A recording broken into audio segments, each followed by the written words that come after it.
race round our track, but to prove we're in tune with the times, each will start with just 1 gallon in its tank.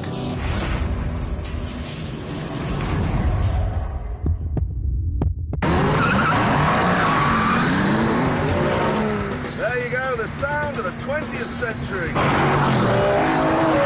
God, I love it. 5.4 litre V8 versus this 6.5 litre V12. We're coming side by side into the first corner.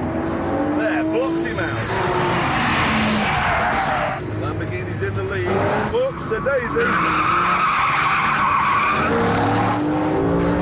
Sight in my rear view mirror now, it's unbelievable.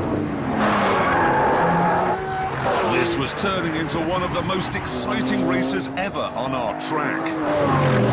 And then it turned into one of the shortest. There's the Ferrari! It's gone, it's down, it's out! Amazingly, after just 1.7 miles, the Ferrari had spluttered to a halt.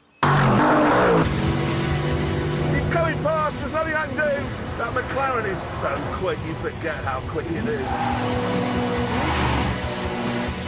Shortly afterwards, the Aston was out too, turning it into a 3-horse race.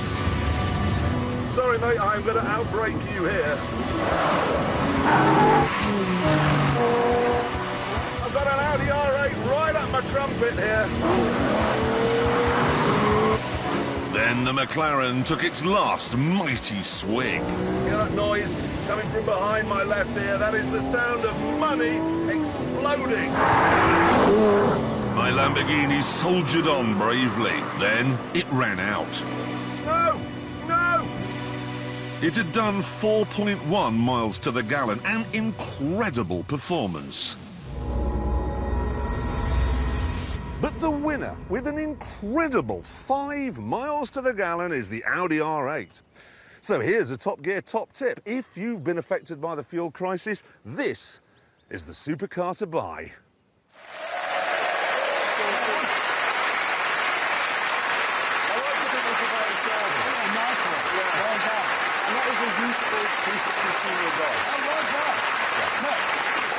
Seriously, that Ferrari, did it really do 1.7 mpg? Well, there might have been a bit of fuel left in its pipes, but you'd be amazed how thirsty those things are when you really thrash them. It's incredible. 1.7 miles means £3.23 a mile just in petrol. Yes. Yes, but the thing is, the BBC saw that film.